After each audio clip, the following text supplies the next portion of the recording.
What's good, YouTube? In this video, I'm going to be showing y'all how you can make your beats sound a lot more professional. Overall, I'm just going to be showing y'all how you can make your beats sound a lot more cleaner, polished, and placement ready. And before we hop into it, you'll probably notice that I got a different mic. The good folks at Movo sent me over their new UM6 mic, and so that's going to be the one that I'm using in this video. So let me know if y'all rock with the sound quality. I'll leave a link in the description if you're interested in checking it out. So with all that being said, let's just jump right into it. So hopping into FL here, I have an entire beat already made, and I'm just going to go ahead and just play the little 8-bar loop for y'all so you know what it sounds like. So I'll show y'all the before and after. I'll play the 8-bar loop before I make any adjustments, and then I'll show y'all the after so y'all can kind of get a gist of what all is going to change.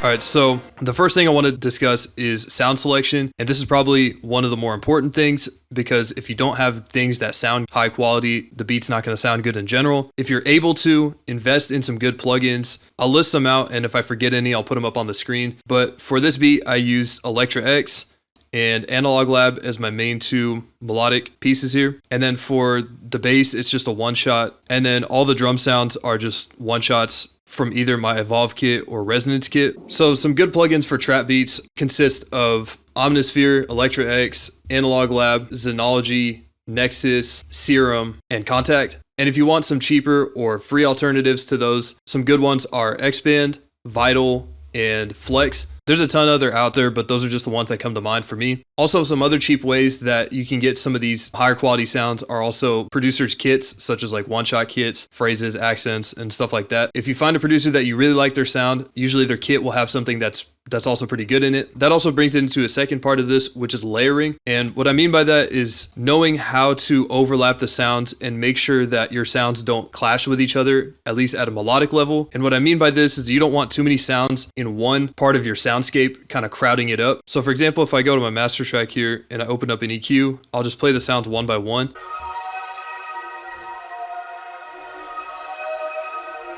So we can see that majority of the sound here is kind of sitting in that 600 to 1000 range. And for the next sound,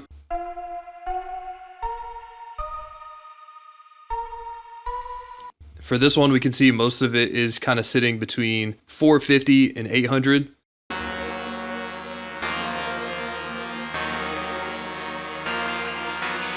This one's a little wider, but this one sits more in the high mids to get that more staticky type of sound. And that's probably more in like the 1400 range.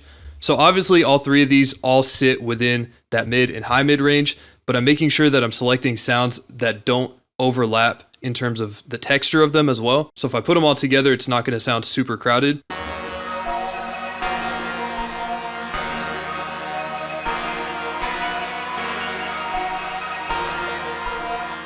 So instead of overlapping each other, they more so complement each other. This just makes it so that your beat's a little cleaner. And as I go through and clean things up, it'll sound even better at the end. So now moving on to the second thing, which more or less is your drum bounce. I already covered that you need to have quality drum sounds, which are not really that hard to come by for trap beats. Again, like I said before, I think almost all these drum sounds are from my Evolve kit, except for the second 808, which I think is from my Resonance kit. In my opinion, for trap beats, the most important sound is your 808. For one, you need these to be in key, and two, you want these to hit hard. For this beat, the first 808 sound that I used was the Southside spins kind of sound. So I'm going to turn the envelope off here, and I'll just play the 808s, and I'll explain an issue that happens a lot with 808 sounds. So you probably noticed that here in this little section where the 808 notes are closer together, the 808s hit back to back, and they kind of clash and interfere a little bit. There's two really common ways that producers use to make sure that they don't do this. The first thing is you go to your sound here, right click on it, and activate cut itself. And all that's going to do is when a new note starts, the previous note's going to end. The only issue with this is that it's going to ring out at the end still. If you want the 808 to stop playing at the end of the pattern, I'd recommend doing this way, going to the volume envelope here, drawing a shape like this, which all this is you're just turning all these other knobs down and you turn the hold all the way up. This is basically going to do the same thing, except the note doesn't ring out at the end, it stops.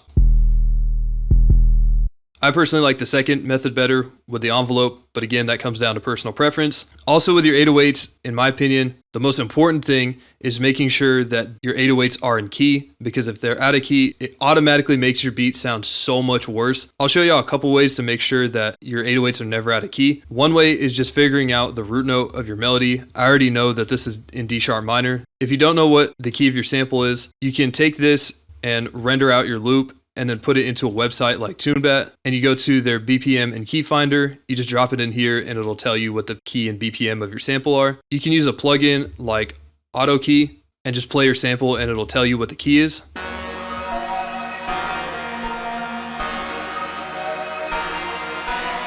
So here it tells me it's E flat minor, which is the same thing as D sharp minor. And once you have that information, what you can do is go up to the top left here, go to View, Scale Highlighting, right click on minor natural here, and then left click on whatever the root note is. So in this case, it was D sharp minor, so D sharp. And then all these light gray spaces are going to be where you can place the notes where they're going to be in key. And then also one last tip for your 808s, if you want these to hit hard, I usually take the velocities and I put them all the way up just so that they're a little louder and they hit harder. And this will kind of come into handy when we go into the mixing and leveling. The next thing is with your drums, you don't want to make them overly crowded. Kind of same thing with the melody, because you don't want it to be impossible for somebody to rap on it. But for this, you can make your hi-hat patterns a lot more complicated than something like this.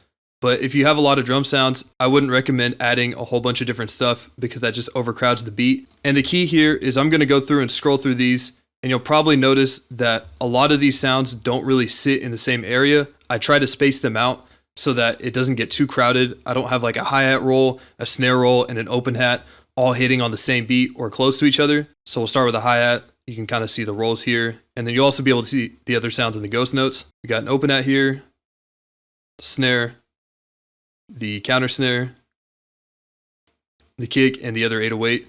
So you want to leave enough room that you're leaving gaps for enough of the drum sounds, so every drum sound has their space. Now that we got all of our sounds put together, we've got our 8-bar loop, you're going to go ahead and throw all these into a mixer track. And a quick way to route these to the mixer track and have them all labeled by the sound, what you do is you select all the sounds that you want to put in the mixer track, and then hit on Windows Control-Shift-L, and it'll just automatically list them out. The first thing that I want to do is go through to my melodies and make sure that all of these sounds are not clashing with each other. And I want to cut out some frequencies that I don't want to be super prominent in the final mix. So for this first electro pattern, we'll just go ahead and play it.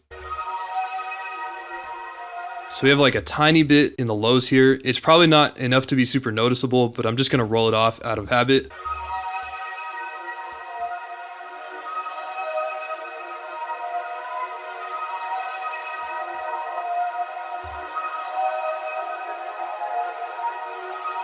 What I'm doing here is just picking one of these little peaks right here, and I scrolled down so that's a little bit finer, and then I'm holding control as I'm clicking and dragging it to slow down how much it's moving rather than like this. And I'm finding frequency areas that are a little bit harsh.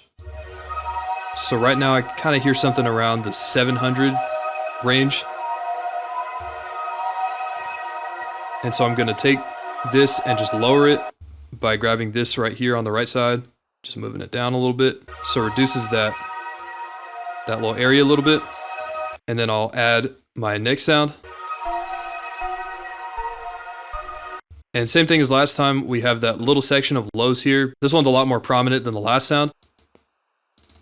I'm actually going to go to this preset here and do a full low cut.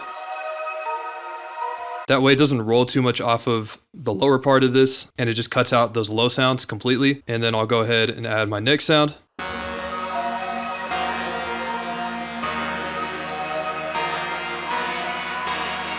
So again, we have some lower notes here. And the reason why I keep cutting the lows out of everything is so we have room for the sub bass that I'm going to add next, and also for the 808s.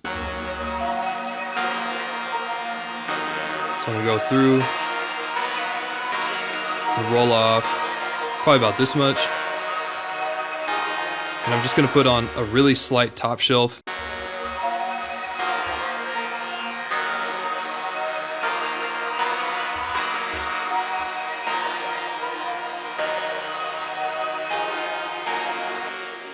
And again, just those little smaller shelves and cuts to fine tune the sound a little bit. So I'm going to throw in the sub bass and I'm going to go ahead and level these out.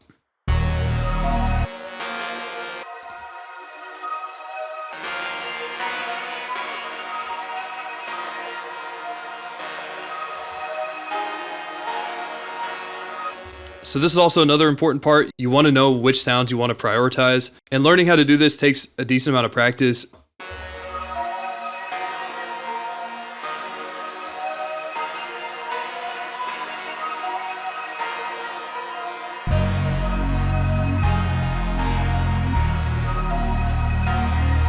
All right, so now that we've got this leveled out, I'm going to go ahead and level out the drums a little bit separately. For the drums, I like to start with my 808s and kind of go from there. Since we don't have a kick, I will just be leveling the 808 as is. Usually I like to keep this kind of in the -3 to 0 range and just kind of base everything else off of that. So I'll go grab the other 808 sound too.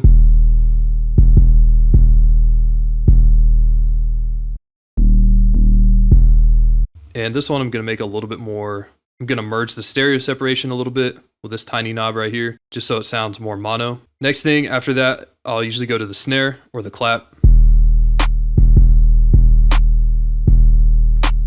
Have this hit like around -6.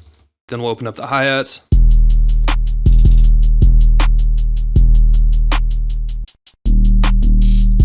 And then we'll throw in the openet.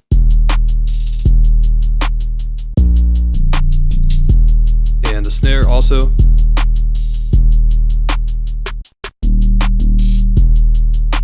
Having an ear for leveling this out will just come with time and practice, but I recommend usually starting with your loudest sounds and kind of going from there. So typically that's the 808 and or the kick. Now that we got the drums mixed and the melodies mixed, I'm going to put it all together, kind of balance out the overall loudness with the melodies.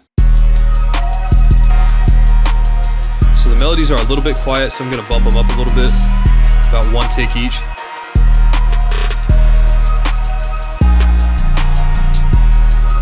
So now we have a decent balance of our melodies and all that, and that's going to take me to the master track. And so for my preferred method of mixing, usually I don't want the raw input to the master going too much above 0. I try to keep it below -3, just at least for my method of mastering. That's not the only way you can do it, but that's just personal preference. So the first plugin I'm going to throw on is this EQ right here.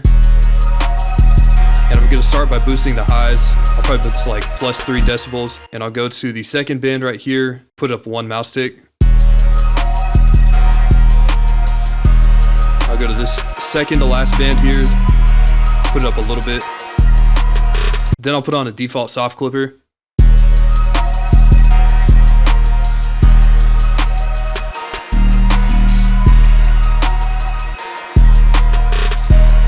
And this sounds good by itself, but personally, I like to also add a Maximus, and the preset I like to use is Master Aid 1. I'll usually start by going to the band section and kind of leveling this out a little bit.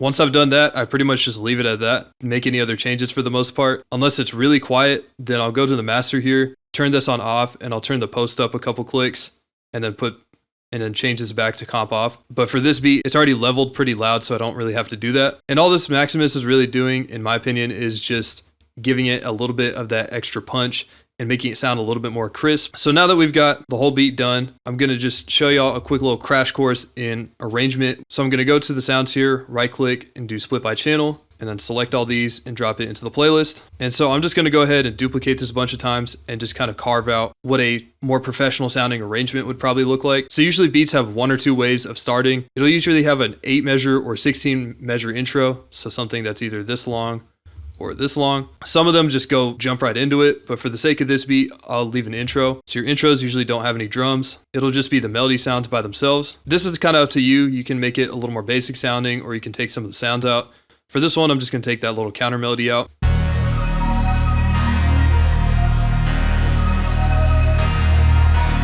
And then usually the beat follows a pattern of where you have a chorus, a verse, maybe another chorus or a bridge, and it kind of just repeats that same thing over and over again. So for the chorus, also known as the hook, I'm gonna go ahead and delete that bass sound there. I'm gonna have all the melody sounds playing, all the drum sounds playing, And then for my verse, I'll probably change one of these things up. So I might just take this little melody out here, just so there's a little more space to rap on, because the verses are usually a little more lyrically complicated. And then I might trim out some of these drum sounds here, just to give it more room. And when transitioning between the different parts, you can add transition sounds. I recommend taking your drum sounds and just kind of clipping them out here. So for example, I have my hook, which has all the sounds, and now I have my verse, and then I'll probably go into a verse which has just the 808 sounds. And with this, I'm going to stop all the drum sounds except for the 808 right here on the last clap. So the only one that really drags on in this beat is a hi-hat, so I'm going to trim that out.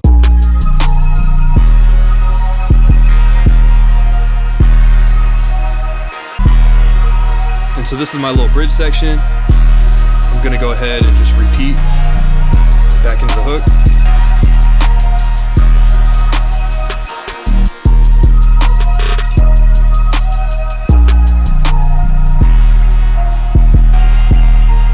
So this is my little bridge section right here. It's just the synth counter melody with a little bell. And then I'm repeating the same thing. A chorus hook for 16 measures, a verse for 16 measures, and then this last little bit, which is just the outro, and that's just the original synth melody with the second synth melody and the 808. Or alternatively, I could put it with a sub bass. Honestly, it doesn't really matter. It's just personal preference at that point. And the last thing, which I believe I already mentioned, is just adding transition sounds and other ear candy. I typically like to keep these pretty simple, so this is just like a little riser from one of my kits.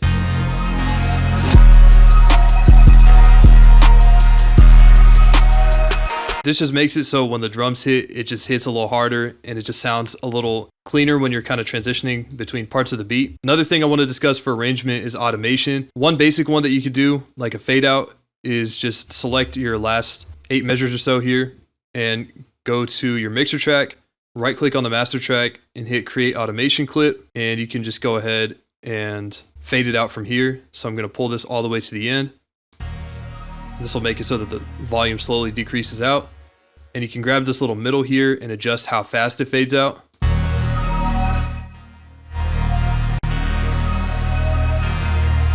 Another thing you can do is add some EQ automation to kind of build up the beat a little bit. So I might go to one of these sounds that's a little more dominant and go to an EQ.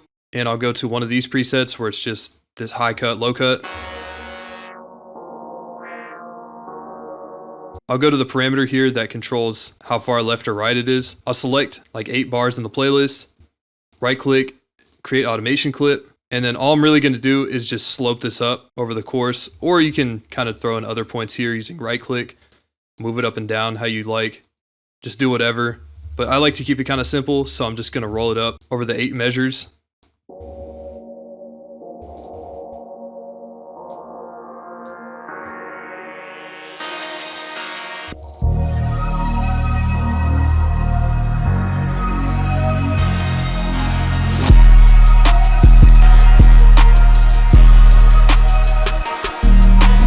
And you can do this for your entire beat. This is kind of a sloppy way of doing it, but it's probably the easiest way, is you just throw an EQ on the master track before all the other effects that I showed y'all, and then just put it down like that, and then right click over here, do create automation clip, and then just slope it down.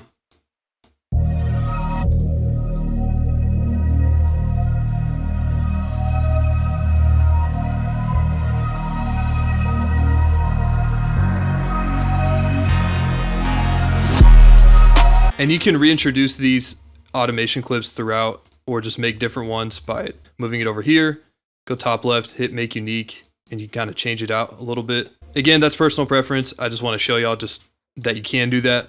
And that's one way that you can spice it up a little bit. And then of course, if you have a tag, such as myself, you want to throw that tag down there. Roll up, Tess. Make sure your tag sounds clean. Don't make it sound stupid. That's going to do it for this one. I appreciate y'all for watching. Hopefully y'all found this pretty helpful. Let me know other types of videos y'all would like to see in the comments below. And that's going to do it for me, and I'll see y'all in the next video.